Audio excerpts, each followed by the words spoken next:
तो हेलो दोस्तों, आप सब कैसे हो। आई होप आप सब बहुत ही अच्छे होंगे और स्वस्थ भी होंगे। मेरा नाम है ब्रिजेश कुमार और कोर्सेस पॉइंट यूट्यूब चैनल पर आपका स्वागत है। आज के सेशन में हम CUET PG एमएड एंट्रेंस से संबंधित प्रीवियस ईयर के कुछ क्वेश्चनों को सॉल्व करेंगे और उनसे संबंधित कुछ अवधारणाओं को समझने की कोशिश करेंगे। आज का हमारा जो पहला क्वेश्चन है वो ये है, मैच द फॉलोइंग। ठीक, आपको मैच कराना है। तो जो इसका आंसर होगा क्या होगा हम लोग देखते हैं। यूनिवर्सिटी एजुकेशन कमीशन जो है, विश्वविद्यालय शिक्षा आयोग, वो किससे संबंधित है आपका? वो है एस राधाकृष्णन से संबंधित। और कब आया था? तो 1948, आपको याद रखना है। इसके बाद सेकेंडरी एजुकेशन कमीशन आपका किससे संबंधित है? माध्यमिक शिक्षा आयोग, मुदालियर से संबंधित है। ठीक, फिर इसके बाद एजुकेशन एंड नेशनल डेवलपमेंट आपका किससे संबंधित है? DS कोठारी, दौलत सिंह कोठारी से। और लर्निंग विदाउट बर्डन, शिक्षा बिना बोझ के किससे संबंधित है? यशपाल से संबंधित है। तो ए का आपका क्या हो गया? एस राधाकृष्णन, यानी ए का आपका 2 हो गया। बी का आपका क्या हो जाएगा? Secondary education commission M Mudaliar, तो आपका 4 हो गया। सी का एजुकेशन एंड नेशनल डेवलपमेंट आपका DS कोठारी से संबंधित है, तो सी का 1 हो गया। सी का 1 हो गया आपका। और डी का जो लास्ट में बचेगा हमारा 3 हो जाएगा। तो 2 4 1 3 आपको मिला लेना है। देखिए कहीं है 2 4 1 3, 2 4 1 3, तीसरा नंबर आपका सही हो जाएगा। ठीक, इसके बाद सूची 1 का सूची 2 से मिलान कीजिए। तो देखिए सूची 1 ये है, सूची 2 ये है। हम मिलान कर देते हैं। जो विश्वविद्यालय शिक्षा आयोग है वे संबंधित है किससे? एस राधाकृष्णन से। और कब आया था? 1948 में। ठीक, माध्यमिक शिक्षा आयोग आपका संबंधित है M मुदालियर से। शिक्षा और राष्ट्र विकास दौलत सिंह कोठारी। शिक्षा बिना बोझ के यशपाल। 2 4 1 3 आपका होगा, कहीं पे है 2 4 1 3। ठीक, आगे देखते हैं। अद्वैत वेदांत फिलॉसफी वाज प्रोपोंडेड बाय, किसके? अद्वैत वेदांत किसके द्वारा प्रतिपादन किया गया था? गौतम के द्वारा नहीं किया गया था। मनु के द्वारा मनु स्मृति लिखा गया था। रामानुजाचार्य के द्वारा भी नहीं लिखा गया था। शंकराचार्य अद्वैत वेदांत का प्रतिपादन किए थे। ठीक, जिसमें ब्रह्मा को निराकार के रूप में शक्ति माना गया था, इस जगत का संहारकर्ता माना गया था। ठीक, रामानुज जो चार्य हैं, मैं 1 मिनट में आपको बता देता हूं कि वे उनका जो दर्शन है वे कौन से दर्शन की बात करते हैं। मैं बता रहा हूं, थोड़ा सा आपको समय देना होगा। ठीक, क्या करना होगा? समय देना होगा मुझे। 1 सेकंड का समय दीजिए। जो रामानुजाचार्य हैं वे किसका कौन सा दर्शन दिए हैं? तो लिख लीजिएगा, द्वैत विशिष्ट अद्वैत का, द्वैत विशिष्ट अद्वैत का दर्शन दिए। इनके दर्शन का नाम है, रामानुज के दर्शन का, द्वैत विशिष्ट अद्वैत। ठीक, द्वैत विशिष्ट अद्वैत। और ये किससे संबंधित हैं? तो ये आपके डुअलिज्म से संबंधित है। ठीक, ये क्या मानते थे कि इस जगत को बनाने वाले, इस जगत, ये जो जगत बना है ये 2 चीज़ों से मिलकर बना है। और वो क्या है आपका? मैटर और कॉन्शियस, ये इनकी अवधारणा थी। ठीक, इसके बाद हम अगला क्वेश्चन देखते हैं। अगला क्वेश्चन, अच्छा इसी को हिंदी में देखेंगे। अद्वैत वेदांत का दर्शन, अद्वैत वेदांत दर्शन का किसने प्रतिपादन किया था? तो शंकराचार्य ने किया था। और रामानुज जिसका किए थे वे क्या नाम मैंने बताया कि द्वैत विशिष्ट अद्वैत, द्वैत विशिष्ट अद्वैत। और मनु का क्या है? मनु स्मृति, मनु स्मृति। गौतम बुद्ध क्या किसकी रचना किए थे? त्रिपिटक की रचना किए थे। ठीक, या नहीं, आप गौतम बुद्ध में 4 आर्य सत्य, 4 आर्य सत्य किसके द्वारा दिए गए हैं? तो गौतम बुद्ध के द्वारा दिए गए हैं, ये आपको ध्यान रखना है। ठीक, फिर इसके बाद अगला जो क्वेश्चन है वे क्या है? इसमें 2 स्टेटमेंट हैं, आपको बताना है कौन सा करेक्ट है कौन सा इनकरेक्ट है। Swami Vivekananda was influenced by Swami Ramakrishna Paramhans. तो स्वामी विवेकानंद जी क्या स्वामी रामकृष्ण परमहंस से इन्फ्लुएंस थे, प्रभावित थे? तो बिल्कुल थे, क्योंकि जो स्वामी रामकृष्ण जी हैं ये स्वामी विवेकानंद के कौन थे? टीचर थे, गुरु थे, इनको जीवन में मार्गदर्शित करने वाले व्यक्ति थे। दूसरा स्टेटमेंट क्या है? Swami Vivekananda's education remains confined to Ramakrishna mission ashram. तो ये आपका गलत हो जाएगा। जो स्वामी विवेकानंद जी की शिक्षा है वे रामकृष्ण मिशन आश्रम में नहीं हुई है, बल्कि रामकृष्ण मिशन आश्रम की स्वामी विवेकानंद जी ने स्थापना की थी सबसे अपने जीवन के अंतिम वर्षों में। और इसकी स्थापना इसलिए की थी ताकि समाज की वे सेवा कर सकें। क्या कर सकें? समाज की सेवा करने के लिए स्थापना किए थे। तो आपका स्टेटमेंट 1 तो सत्य हो जाएगा और 2 आपका क्या हो जाएगा? असत्य हो जाएगा। तो यहाँ पे देख लीजिए, statement 1 is correct but statement 2 is incorrect. तीसरा आपका सही हो जाएगा। ठीक, तीसरा आपका सही हो जाएगा, तीसरा आपका इसमें सही हो जाएगा। ठीक ना। फिर इसके बाद आपका हिंदी में देखिए, नीचे 2 कथन दिए गए हैं। स्वामी विवेकानंद स्वामी रामकृष्ण से प्रभावित थे। तो हाँ, क्योंकि स्वामी रामकृष्ण स्वामी विवेकानंद के गुरु थे। स्वामी विवेकानंद की शेष शिक्षा रामकृष्ण मिशन आश्रमों में हुई। तो उनकी कोई भी शिक्षा रामकृष्ण मिशन आश्रम में नहीं हुई, बल्कि रामकृष्ण मिशन की स्थापना स्वामी विवेकानंद ने ही की थी। और किस लिए की थी? ताकि वे समाज की सेवा कर सकें। अब आपको मैं ये भी बता दूं कि स्वामी विवेकानंद जी की शिक्षा कहाँ हुई थी, तो आप लोग लिख के नोट कर लीजिए या दिमाग में अपने रखिएगा। ईश्वरचंद विद्यासागर संस्थान में उनकी प्रारंभिक शिक्षा हुई थी। और उसके बाद की जो शिक्षा थी, उच्च शिक्षा थी, उनकी कोलकाता प्रेसिडेंसी कॉलेज से हुई थी। कहाँ से? Kolkata presidency college.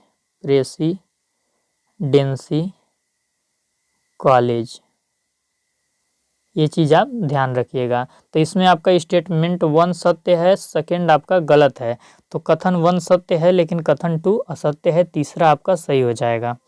आगे देखिए, the gestalt school of learning is associated with. तो जर्मनी से ये आपका संबंध रखता है। गेस्टाल्टवाद जर्मन के जो मनोवैज्ञानिक थे वो इसका प्रतिपादन किए हैं। गेस्टाल्ट अधिगम का विचार किससे जुड़ा हुआ है? तो जर्मनी से जुड़ा हुआ है। ठीक, इसके बाद जो अगला है, अगला क्वेश्चन क्या बोल रहा है?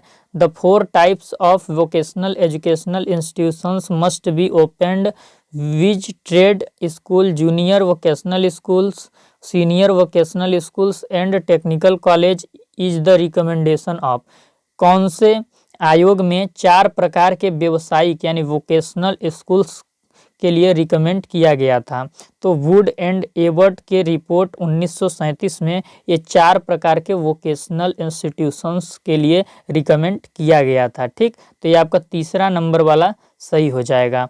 ये जो मैकाले का जो विवरण है 1835 का, ये आपका पश्चिमी सभ्यता का फैलाव करने के उद्देश्य से लाया गया था कि भारतीयों को हम तन से तो भारतीय रहने देंगे और मन से क्या करेंगे? अंग्रेजों के लिए प्रतिबद्ध रखेंगे। इस प्रकार का था। एनईपी 1986 आप जानते ही हैं कि राजीव गांधी जी के शासनकाल में आया है और भारत स्वतंत्र होने के बाद ये आया है।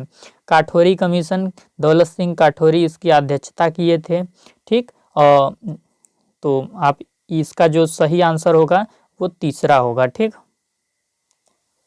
इसके बाद हिंदी में देख लेते हैं। 4 प्रकार के व्यावसायिक शिक्षण संस्थान जैसे trade school, junior vocational school, senior vocational school और तकनीकी महाविद्यालय खोले जाने चाहिए। इसकी सिफारिश किसने की थी? तो इसकी सिफारिश वुड और एबर्ट प्रतिवेदन 1937 में की गई थी। मैकाले विवरण में ये बोला गया था कि भारतीयों को हम तन से तो भारतीय रहने देंगे, मन से अंग्रेजों के प्रतिबद्ध रखेंगे, पश्चिमी सभ्यता का ज्ञान कराएंगे और एक छोटे से ही क्षेत्र को शिक्षित रखेंगे। राष्ट्रीय शिक्षा नीति आप जानते हैं स्वतंत्रता प्राप्ति के बाद आया था, राजीव गांधी जी के शासनकाल में आया था। ठीक, अब इसके बाद देखिए, अजर्सन और रीजन है, तर्क और कारण है, ये देखना है और आपको बताना है भैया कौन किसकी व्याख्या कर रहा है। Education and religion are similar to each other. Education और रिलीजन एक दूसरे के समतुल्य हैं, तो ये बात आपका सही है। एजुकेशन किस लिए दिया जाता है, ताकि आप उन्नति को प्राप्त कर सकें, जीवन में जो सही है उसको लेकर आगे बढ़ सकें। और धर्म भी किस लिए होता है, ताकि सही और गलत का पता लग सके। हम सच्चे धर्म को शिक्षा के द्वारा ही प्राप्त कर सकते हैं, ये चीज़ आप जान लीजिए। और धर्म का भी पालन हम तभी कर सकते हैं जब हम शिक्षित रहेंगे, तो दोनों एक दूसरे के लिए बहुत ही जरूरी चीज़ हैं। ठीक, तो ये पहला आपका सही हो जाएगा, एक दूसरे से भिन्न नहीं है, जुड़े हुए हैं, ये कहेंगे आप बोथ। अब दूसरा क्या है, both lead to spiritual self actualisation.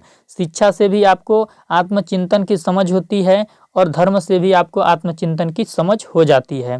तो इसका हो जाएगा both A and R are correct and R is the correct explanation of A. पहला नंबर आपका सही हो जाएगा। अगला हम देखते हैं, नीचे दो कथन दिए गए हैं। पहला कथन तर्क के रूप में ए और दूसरा कथन कारण के रूप में आर चिन्हांकित किया गया है। शिक्षा और धर्म एक दूसरे के समतुल्य हैं। तो देखिए, शिक्षा और धर्म को आप अलग नहीं बोल सकते। इसलिए अलग नहीं बोल सकते क्योंकि शिक्षा आपका क्या है, साधन है। क्या है, साधन है। किस चीज का साधन है, धर्म को समझने का साधन है। धर्म को समझने का साधन है। अगर आप शिक्षा प्राप्त करेंगे तभी धर्म का पालन सही से कर सकते हैं, और अगर आप धर्म को छोड़ देते हैं तो फिर आप शिक्षा को ग्रहण नहीं कर सकते। ये चीज़ आप समझिए, ठीक, क्योंकि धर्म हमें शिक्षा के प्रति प्रतिबद्ध बनाता है।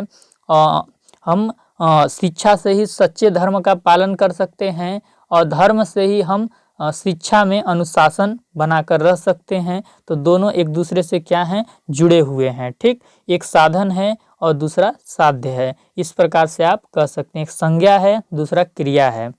शिक्षा आपका क्रिया में आ जाएगा और धर्म आपका संज्ञा में आ जाएगा। धर्म हमें कुछ ऐसे नियम प्रदान करता है जिससे कि हम सत्य, ईमानदारी, समानता के चीज़ों का पालन कर सके।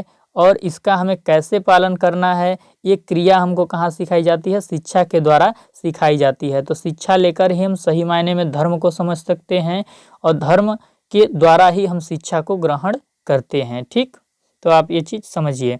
दोनों ही आध्यात्मिक आत्मा साक्षात्कार की ओर ले जाते हैं। तो जाहिर सी बात है, एक पढ़ा लिखा हुआ व्यक्ति भी आत्मचिंतन कर सकता है और जो धर्म को सही मायनों में समझा है वो भी आत्मचिंतन कर सकता है। तो ए और आर दोनों सही हैं, आर ए की व्याख्या है। इसके बाद अगला क्या है, अगला है आपका the first school for girls in India was opened by. First girls का स्कूल, गर्ल्स के लिए स्कूल इंडिया में किसने ओपन किया था? तो माता सावित्रीबाई फूले जी ने पहला लड़कियों के लिए स्कूल खोला था। और कब खोला था, तो आप ये डेट नोट कर लीजिएगा, 1 जनवरी 1848 को खोला था। कब खोला था? 1 जनवरी 1848 को खोला गया था। ठीक, तो ये चीज़ आप ध्यान में रखिएगा। भारत में लड़कियों के लिए पहला स्कूल किसके द्वारा खोला गया था? तो सावित्रीबाई फूले जी के द्वारा खोला गया था। तीसरा ऑप्शन आपका सही हो जाएगा। अगला देखिए, rank people or object on a scale of equal units. तो स्केल ऑफ इक्वल यूनिट्स की बात आपके मापन के किस प्रकार में किया जाता है? आपका इंटरवल स्केल में स्केल ऑफ इक्वल यूनिट्स की बात की जाती है। रेशियो स्केल में आपकी ट्रू जीरो की बात की जाती है। ये चीज़ आप ध्यान रखिएगा। नॉमिनल स्केल में आपका नाम दिया जाता है, एक पर्टिकुलर हम नाम दे देते हैं।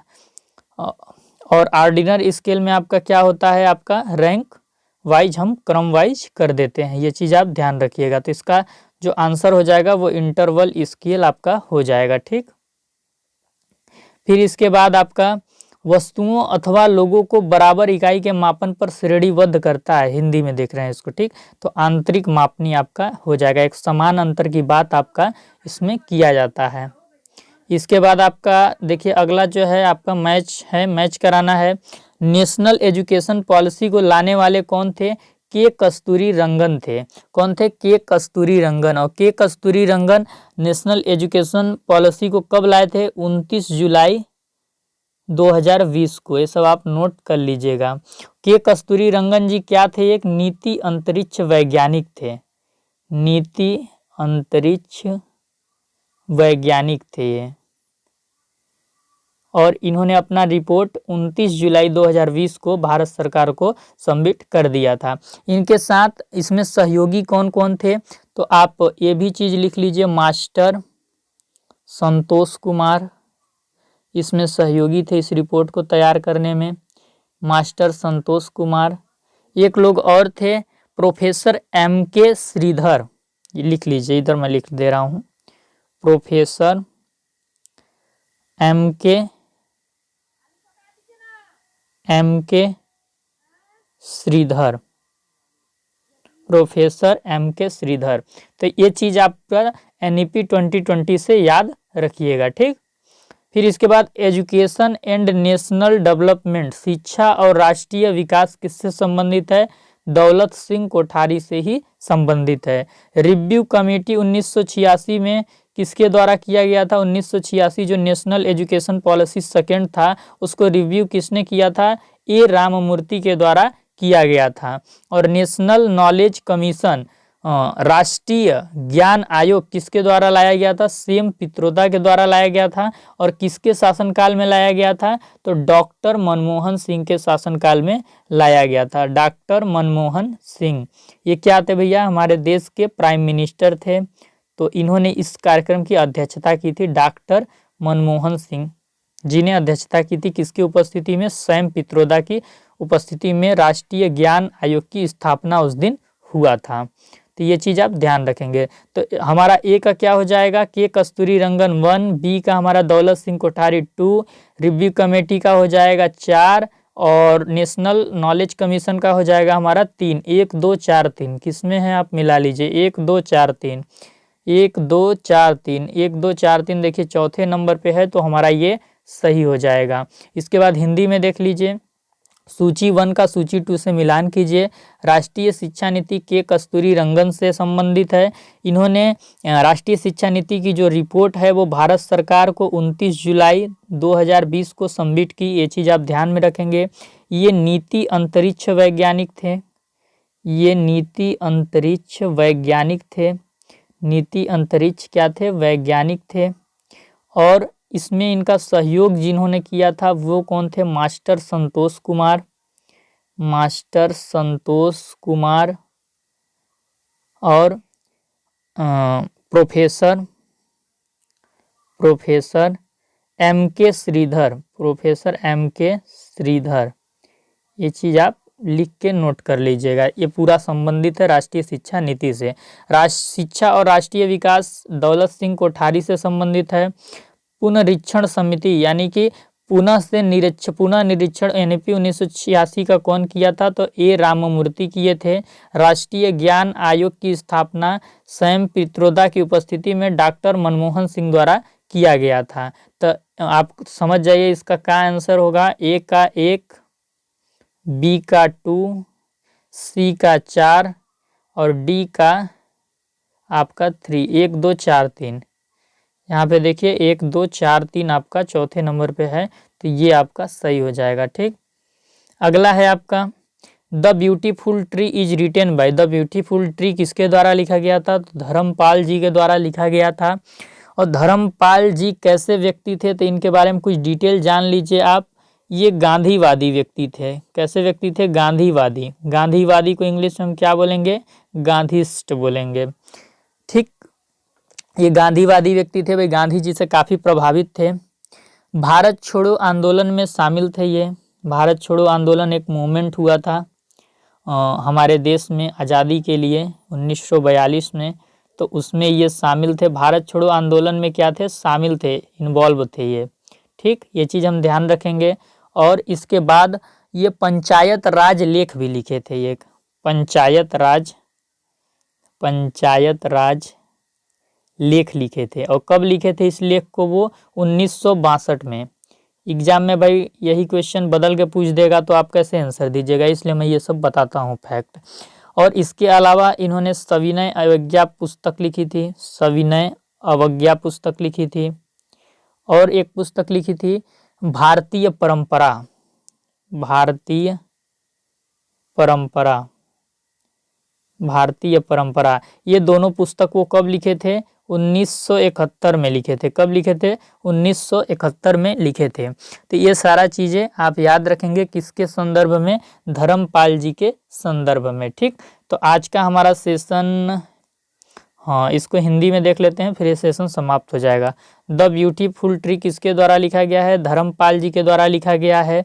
धर्मपाल कैसे व्यक्ति थे? तो गांधीवादी व्यक्ति थे ये, गांधी जी से काफ़ी प्रभावित थे। भारत छोड़ो आंदोलन में शामिल थे ये, भारत छोड़ो आंदोलन में शामिल थे। भारत छोड़ो आंदोलन में क्या थे? शामिल थे ये। इसके अलावा इन्होंने एक और लेख लिखा था, उस लेख का क्या नाम है? एक और लेख इन्होंने लिखा था, उस लेख का क्या नाम है? पंचायत राज। पंचायत राज कब लिखा था भैया? तो 1962 में पंचायत राज लिखे थे, 1962 में। ठीक, उसके अलावा इनकी दो पुस्तकें और हैं, एक है सविनय अवज्ञा। गांधी जी से प्रभावित थे इसलिए देख लीजिए गांधी जी से संबंधित ही सारी चीज़ें लिखे हैं। भारतीय परंपरा, इसीलिए इनको गांधीवादी शायद कहा भी गया है। और ये दोनों पुस्तकें वे कब लिखे थे? 1971 में। कब लिखे थे? 1971 में। तो ये चीज़ आप धर्मपाल जी के संदर्भ में याद रखेंगे। कमेंट करके बताइएगा कि आज का सेशन आपको कैसा लगा। अगर चैनल पे नए होंगे तो चैनल को सब्सक्राइब जरूर कर लीजिएगा और वीडियो को एक बार शेयर कर दीजिएगा, साथ ही साथ लाइक कर दीजिएगा जिससे कि हमें मोटिवेशन मिले। ठीक, तो इतना आप कर दीजिएगा। और वीडियो के डिस्क्रिप्शन में आपको टेलीग्राम चैनल का लिंक मिलेगा, तो उसे ज्वाइन कर लीजिएगा। वहाँ पर मैं ये मॉडल पेपर आपका डाल दूंगा, ठीक, जिससे आप आराम से सॉल्व करते रहिएगा। और ठीक, आगे फिर मिलते हैं आपको नेक्स्ट सेशन में।